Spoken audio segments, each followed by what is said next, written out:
So it started with Brexit, unforced error. Then there was the pandemic. Okay, that's going to cost a lot of money. Then there was the war, expensive energy. Okay, we'll put in the price cap.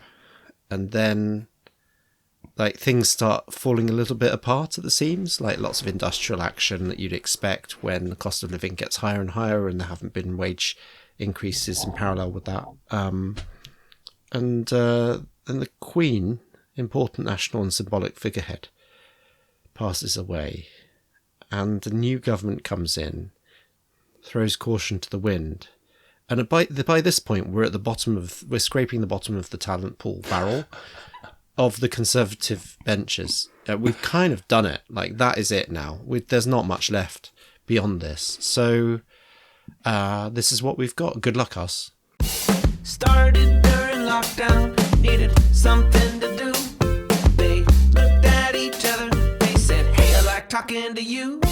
And so from a garden shed in a box room in West London, they're discussing tech. It's the Small Time Bets podcast. I listened to Your Undivided Attention recently, it's such a good podcast with Tristram Harris and the people from the Centre for Humane Technology. And they were talking about TikTok and Instagram and the algorithms and how it's just so interesting that they drive behaviour in a certain direction. And that direction is so noticeable in terms of how much it shifts your behaviour, both as a viewer and as a content producer, to the point where it can really shape entire conversations and trends. And how it's so interesting that as a Chinese company that's, not run by the Chinese government, but the Chinese government is not afraid of intervening in any companies. They do hold so much sway over like a global discussion. However, China's own policies prevent kids and teenagers and stuff from even like looking at apps between certain hours, whereas the rest of the world is just like, yeah, get that hit and follow those trends. It's a really interesting podcast. I highly recommend it. Okay, so this week in crypto on the markets. First of all, in the markets, the S&P 500 and NASDAQ dropped another 5% this week. On Wednesday, the Fed increased interest rates for the fifth time in a row to target 3 to 3.25%. That's for the first time since early 2008. Bank of England raised their rates by 0.5% to 2.25%, and some other things happened. The yen hit a 24-year low against the dollar. The government intervened in Japan for the first time since 1998 by selling some dollars to wrench it up about 2%. Now, because of a variety of things that's happening in the UK government and a somewhat mini budget, the pound is down to the lowest it's been in 37 years. So pound is now $1.09. But that's all irrelevant. Let's turn to crypto. Crypto fell by 6% this week. That was driven by 4% down in Bitcoin and nearly 10% down in Ethereum from 1,500 to 1,200. Or, as I like to call it, 1,500 down to 1,200. Now, Bitcoin is currently at 18,700, but at one point it did touch 18.2k. So Bitcoin is low. And the only thing that's doing slightly okay, do you want to know what it is? XRP. Cake is up. Cake from PancakeSwap is up 6% this week, continuing and consolidating on its gains of 12% over the past month, or 35% up over the past 3 months. So have a look at XRP, because I'm amazed that you've missed that one. How's it doing? It's up 25%. And that was this week in crypto and the markets. I think it's up because of their SEC stuff becoming clearer. I don't know. Their court case is resolving, is it? It's not so much that, like, what do I know? It feels like it's not that XRP have a strong case, it's that the SEC have a really weak case, because the things that they'd have to prove would just be really, really difficult. I think it's good if we generally ignore XRP. I agree for us, but it did just in up. general. It did go up a lot. It did. Okay, well done. Yeah, and like no one's heard of Cake. Anyway, there's like other stuff that happens in the UK that you think is really boring, but I think may have a hint Crypto of on the markets. interesting. Sometimes in crypto on the markets, I like to drop in some energy news or other types of topical news. Other types of topical news this week, Russia started a partial conscription. Oh, yeah. In practice, it's full conscription because there's no such thing as partial conscription under Russian legislation. Let's talk about the mini budget. The mini budget. So it represents the biggest tax cut since 1972. Mm-hmm. It's essentially, I think Kwasi Kwarteng, the Chancellor of the Exchequer, said it's a new era. He was kind of heckled in the House of Commons, but it represents £45 billion in tax cuts. And if you on top of the 200 billion, like on top of the massive energy price cap that just got announced and sized up at a point so of just 2 weeks 10% ago, inflation. 2 weeks ago, we announced that there's an energy price cap that is estimated to cost 200 billion, although it's quite hard to say at this point and does depend on what happens with gas prices. But 200 billion already chalked up. That's 2 weeks ago. Keep going. And on top of that, 45 billion. 45 billion with a B. Yeah. But it's interesting because if you break it down, the media never does this very well. They always give you these sound bites that don't seem proportional, and it's really hard to understand what it is. But from largest to smallest, 1.25% increase to national insurance has been reversed. So the same MPs had literally voted this through a few weeks before, and now new Prime Minister, new Chancellor, now it's been reversed. That represents a 17 billion cut to national insurance, essentially that won't come into play. Corporation tax increased from 19% to 25% has been scrapped. Again, something that was previously voted through and now has been scrapped. That's worth 12 billion. The basic rate of income tax has been cut from 20p to 19p, so basically by % per pound, which represents about £5 billion of tax cuts.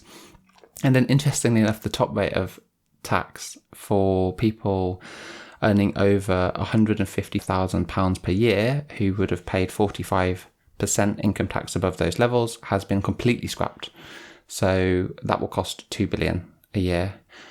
I looked at that and I was like, that's a really interesting thing to scrap. And it turns out it's only 629,000 people. It's literally less than 1% of people. It's a very specific audience of people who will benefit from that at a point where you've got this cost of living crisis and all the other stuff. Anyway, stamp duty threshold raised from 125k to 250k and to 425k for first time buyers. And then the big one that I think a lot of people are kind of questioning is the cap on bankers' bonuses has been scrapped as well. So all very interesting. This is not a mini budget. It's one of the most ostentatious budgets ever. It's in our budget. lifetime. It's a big budget. It's a huge budget. Anyway, how did the markets react to all of this?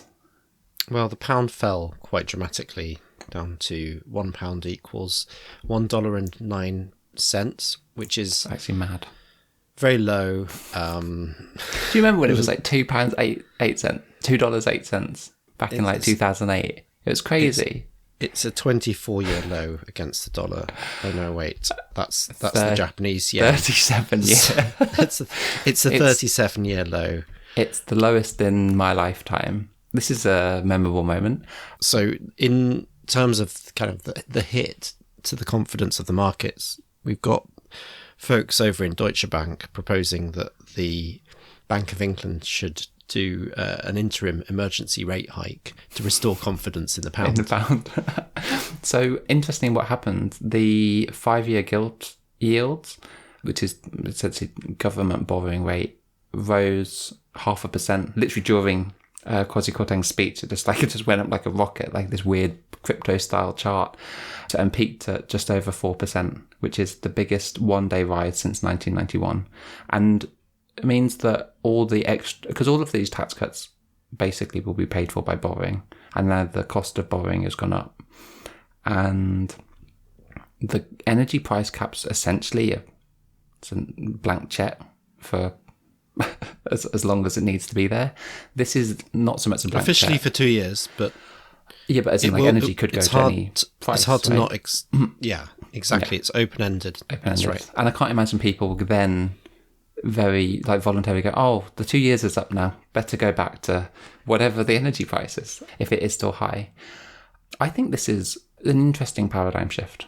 I really do. I think it's the weirdest thing for a conservative government that's been in power 12 years to do, because it feels not conservative in any way, shape or form. So the Conservatives, obviously, their whole electoral chances depend on a record for fiscal prudence. And they're the party of not taking risky moves and safe bets and not tax and spend. They're kind of trying to reduce the deficit and reduce taxes. What they've done is they've reduced taxes, but in order to do so, and in order to kickstart the economy, they're gambling. The roll of the dice is, if we do all these cuts, it will spur enough growth.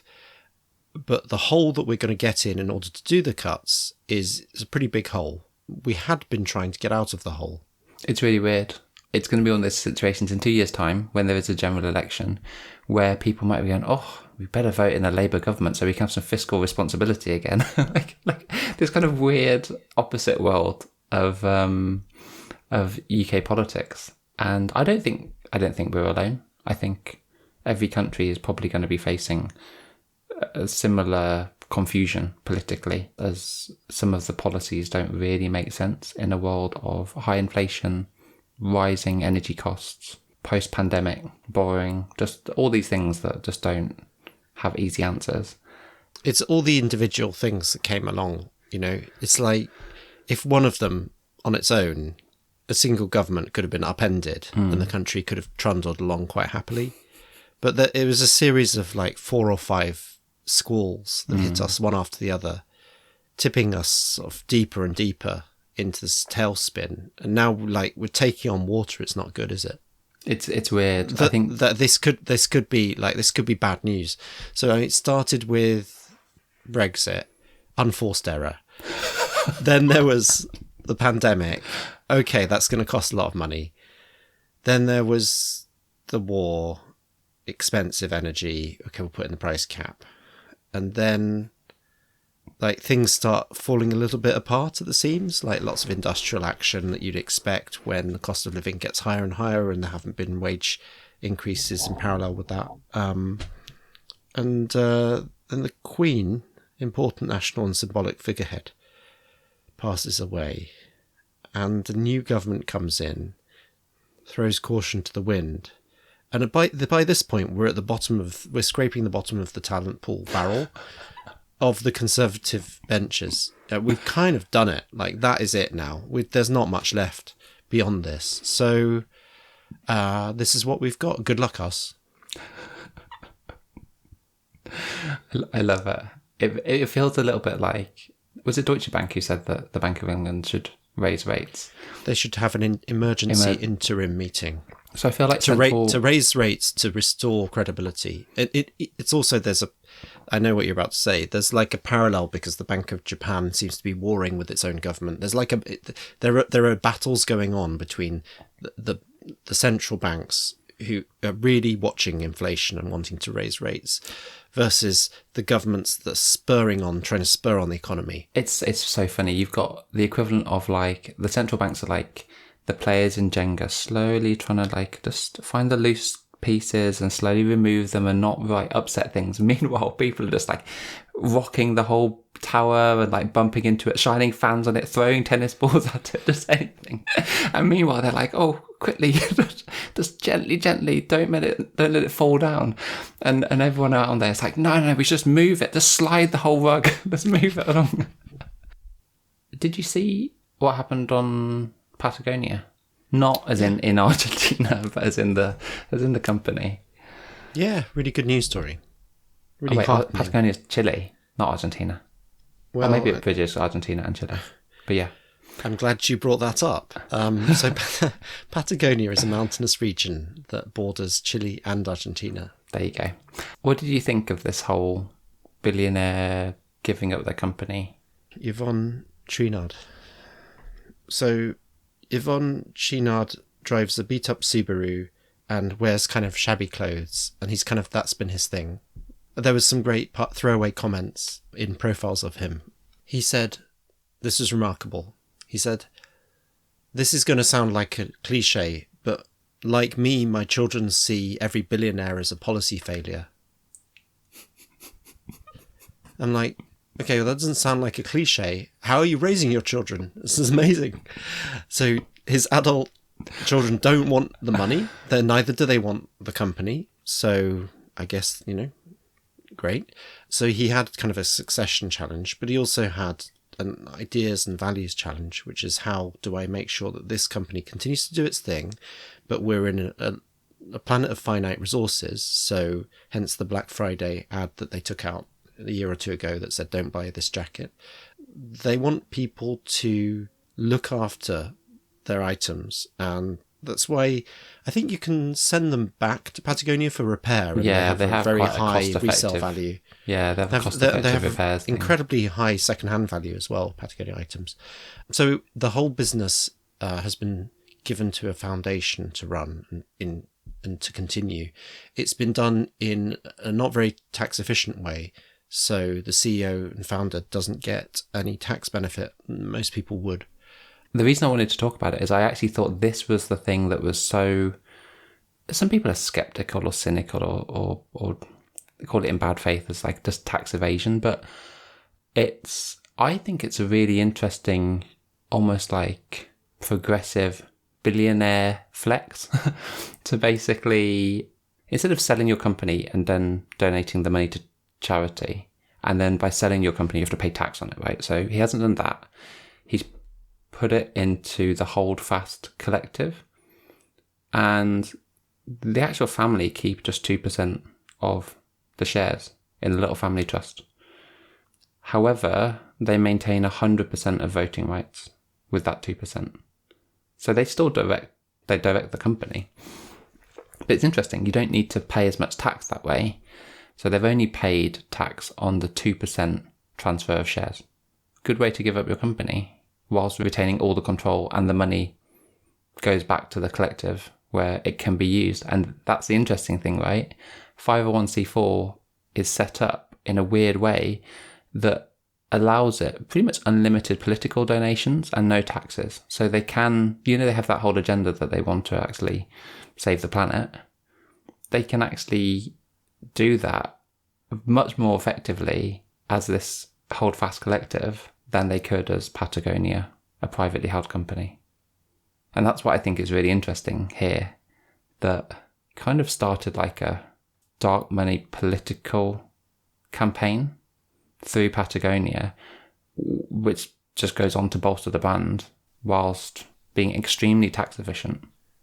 Which is kind of like a win-win-win if you're them. I was kind of inspired by it. I'm just sort of trying to check my facts. So the New York Times article has them as paying 17.5 million in tax because they donated the shares to that trust. Mm-hmm. That's the 2% share transfer. Right. So they are paying 7.5 million in tax on that.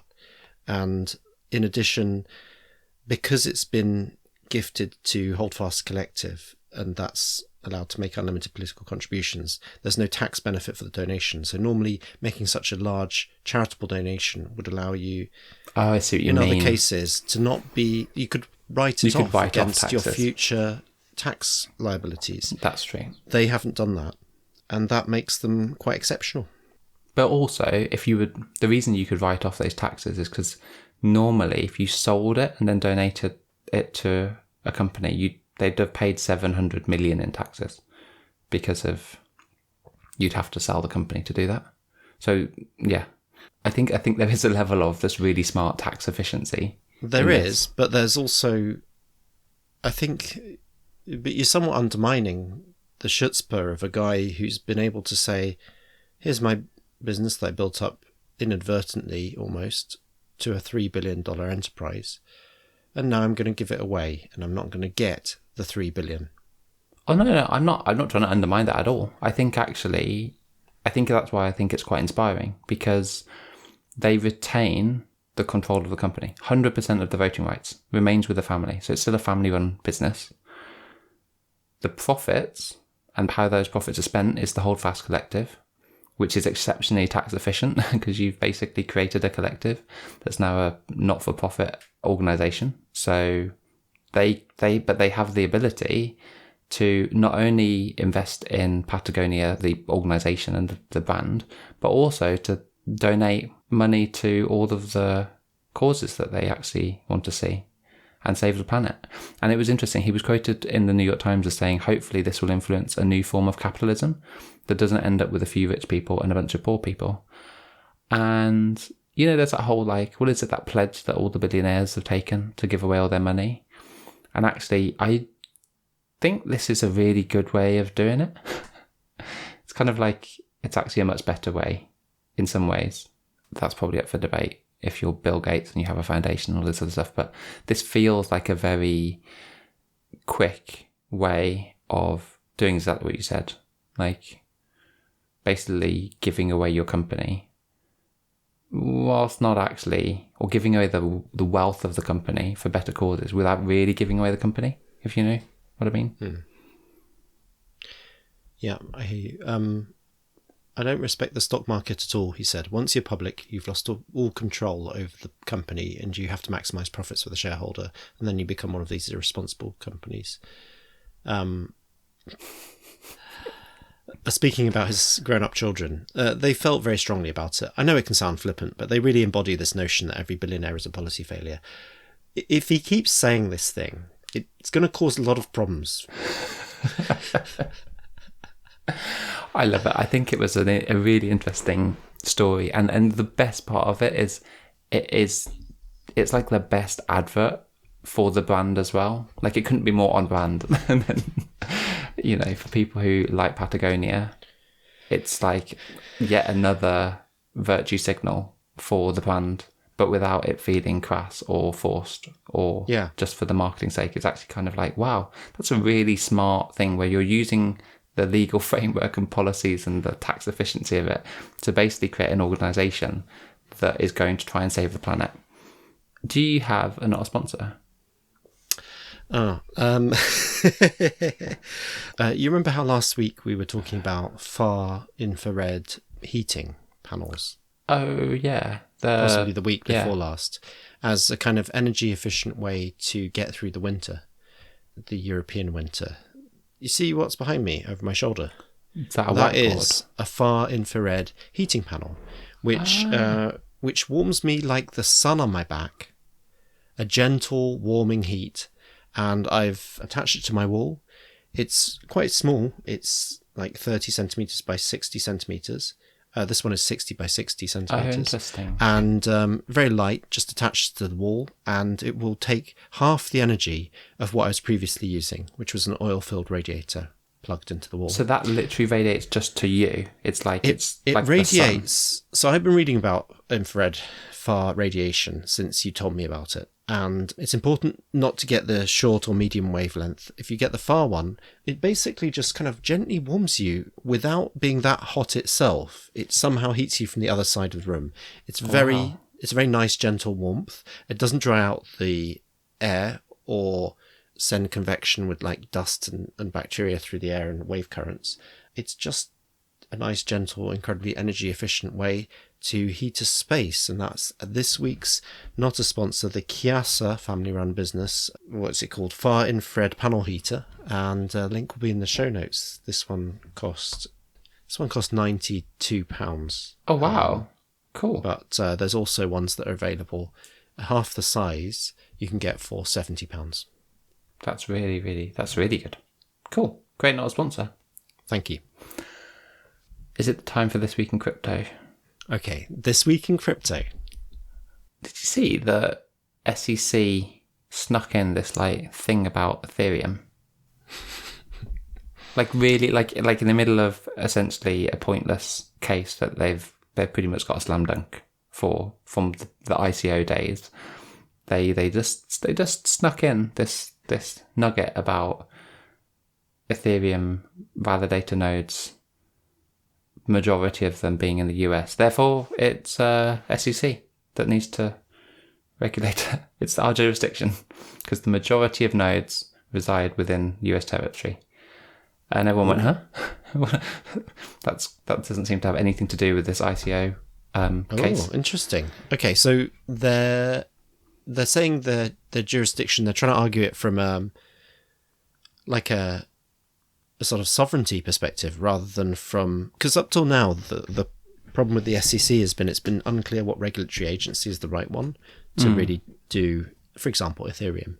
So they're arguing it from the point of view that they've skipped that debate. They're going straight to globally, who are the right people to talk to? It's us here in the US. Yeah. So this was in a...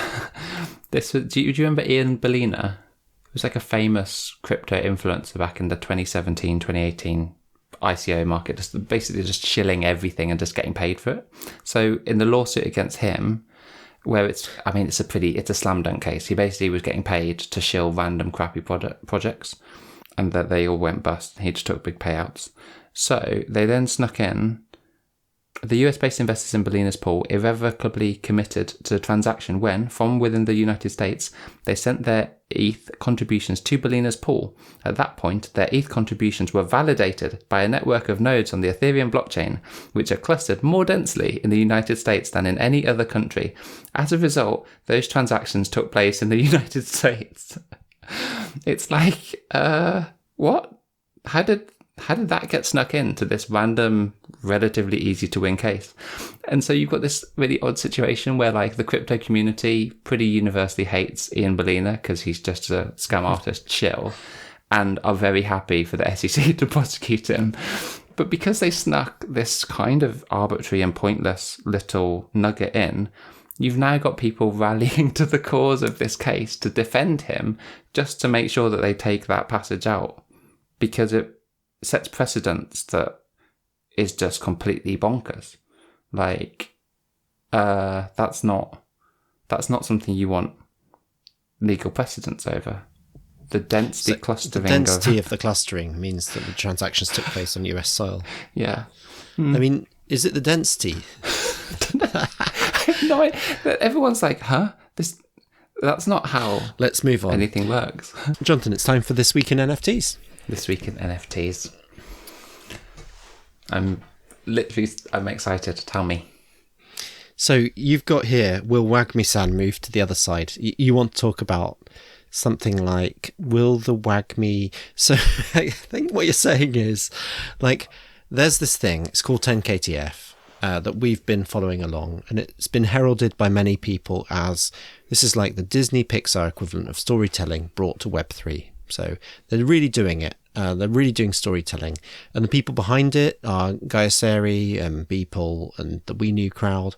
And they've really put together an incredible story about Japanese artisan in New Tokyo making grailed items. So you bring him your NFT profile picture, he makes a 3-dimensional sort of rucksack or some Nike high tops. Now, we've been following along as he's tried to battle a kaiju. He brought in a mecha, it didn't go so great, and I think your sort of talking point for today's thing was going to be, is he going to move to the other side? Like, is he going to be inducted into the other side? Because a couple of days ago, they were like, oh, it's his birthday, it's a year since he first started crafting all these things, and this is the end, and they're almost like gearing up for, join this farewell party, because... Well, because everything he's tried so far hasn't worked. And the kaiju, enormous dinosaur lizard, is the monster, is terrorizing New Tokyo, destroyed it by rampaging through. And he feels like the journey's going to end where it all began, in the Toad District. So we all retreated back there for one final mission that was a farewell mission. But then there's some tweets, and I've not looked at them yet, because you won't let me. Can I look at them?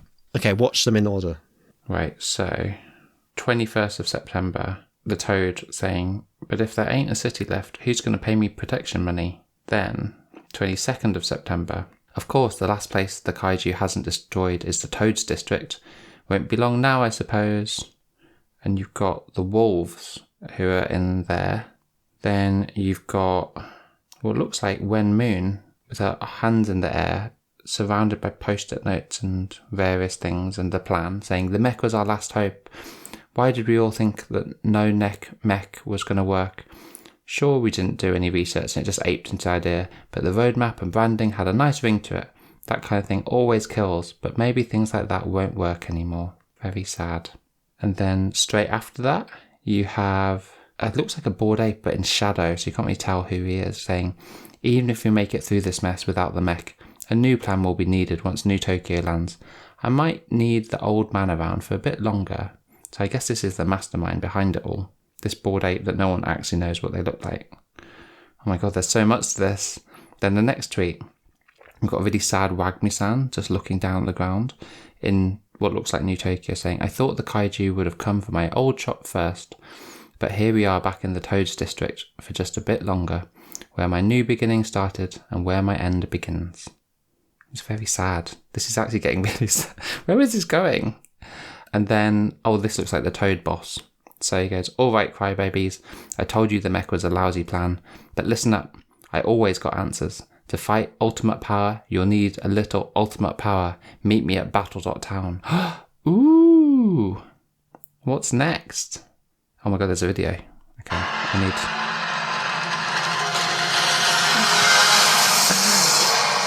What?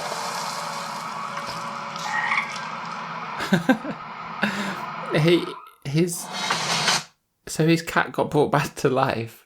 The cat that everyone suspected from all the collars and the various things, and shot a laser beam into the kaiju and then turned it into a tiny little toad frog.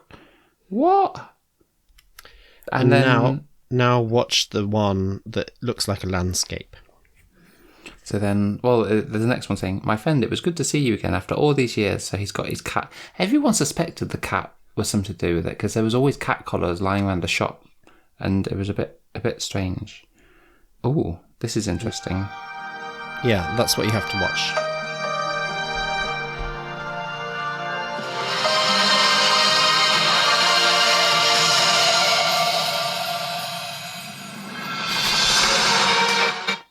Is there going to be an after credits scene?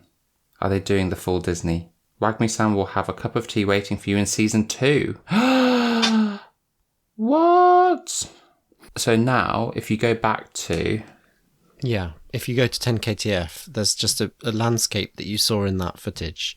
And it's New Tokyo in ruins, but floating as an island over a now visible landscape that's sunlit. And there's a floating island in the background as well. And the 2 remaining places you can go are the control centre underneath the underpass. And the back alley. The back alley. There's no more Battle Town because season 1 has drawn to a close. What does this mean? And well done. You just participated in the first Web3 narrative event. This is really... Okay, what's your takeaway? Because you'd seen this before me. I was reacting live, which is always fun. That's why I have to ask you straight away. What do you think just happened? So we defeated the kaiju with the power of a ghost cat. Then it's weird. For me, the main thing is that there were credits and it says end of season 1, and it's so weird to have been playing a game that partly consisted of me doing MetaMask prompts in my browser every few days and getting messages randomly doing things, getting messages from you that told me that a new mission was starting, and then rushing upstairs to click commit on my MetaMask to get my avatars to join a mission, and then reading bits and pieces of a story on Twitter, and then occasionally getting dropped these glorious high definition videos, and then now conventional scrolling credits with a list of the various influential people involved in having put together the story and the people behind the animations and the art and the concept and character design and the storytelling, and it's drawn to a close, and then gearing me up for season 2 and letting me know that Wagmi-san, now beloved character, will be ready waiting for me with a cup of tea. It's pretty cool. I like the way they've led me along this. I like the way that I've been led along this garden path. It's strange. I described it last time as it's the reverse version of storytelling, right? The whole concept is just because you said backwards. That in Disney Pixar you start with the narrative arc for the next series, and then later on the merch is available and you create the rides in the theme parks. Whereas what we have here is the other way around. We started with profile pictures, The merch, and then, basically.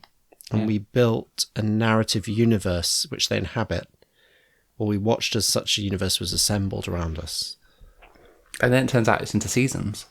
And the fidelity of everything has, like, the production values have gone up.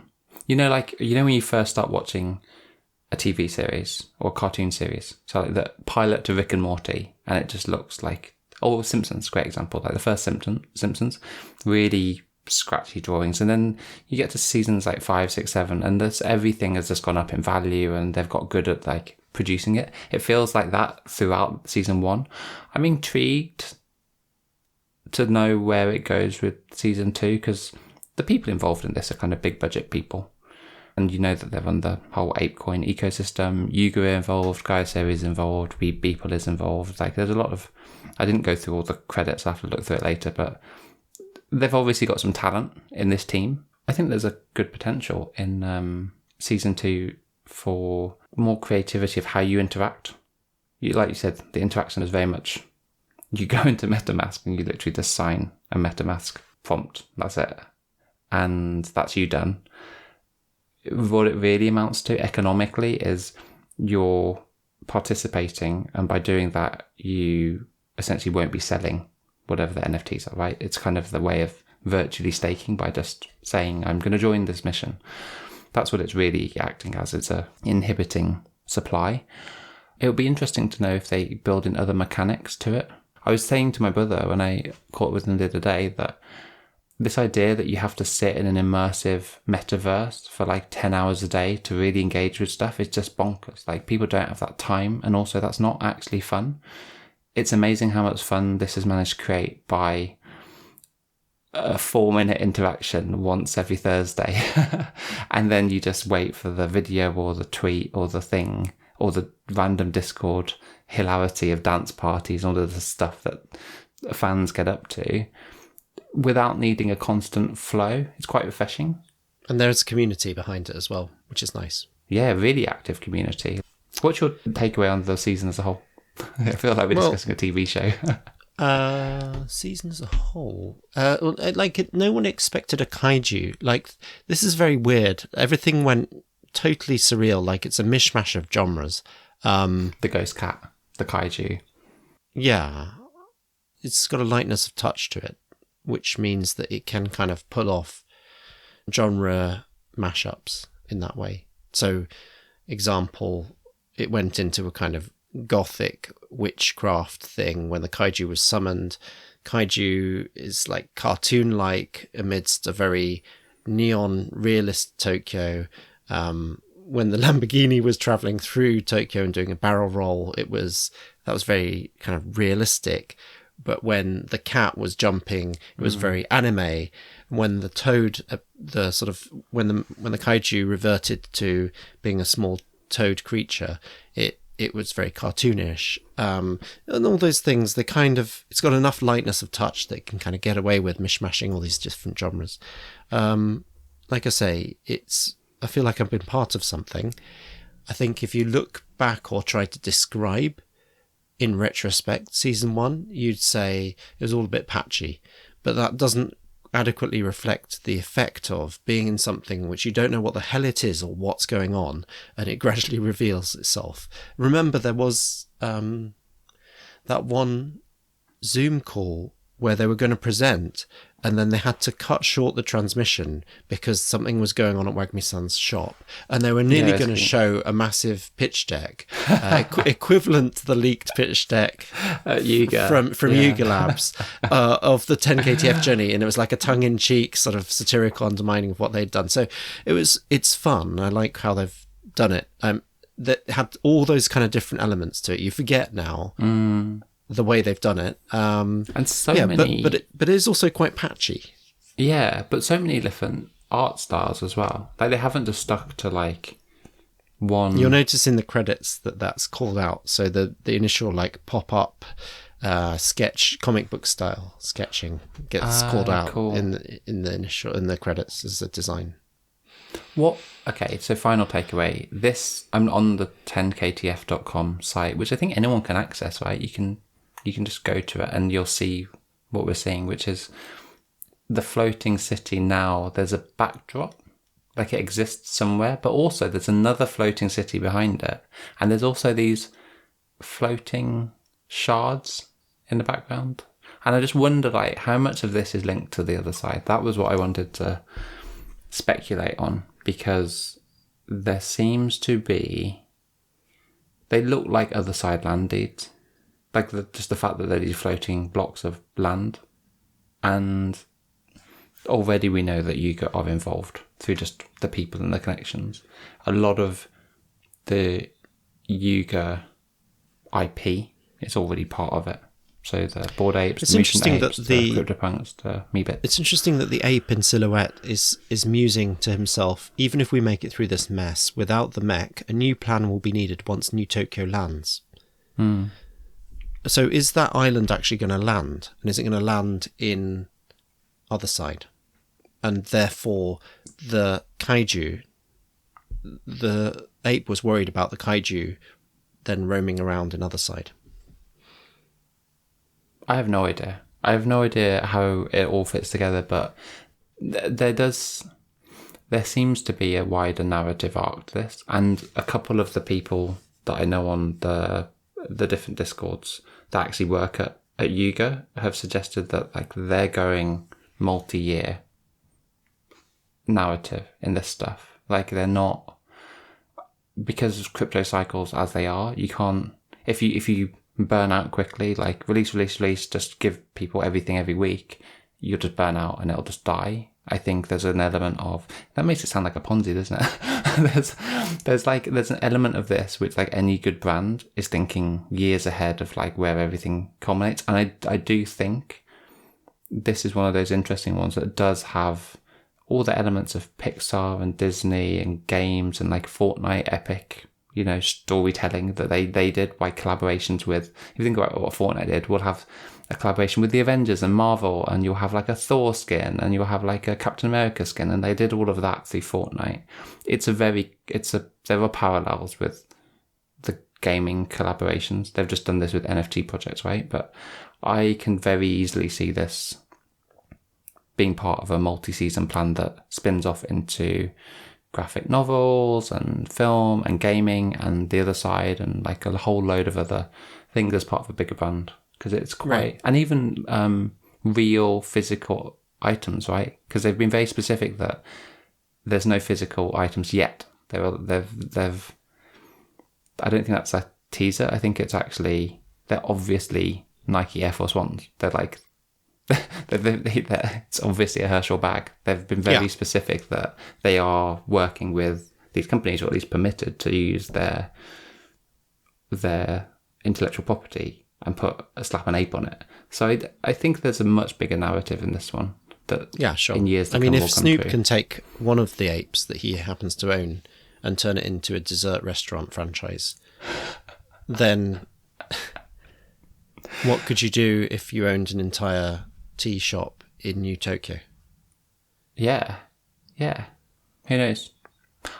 That's been really fun. I've enjoyed it. And we'll wait and see for season 2.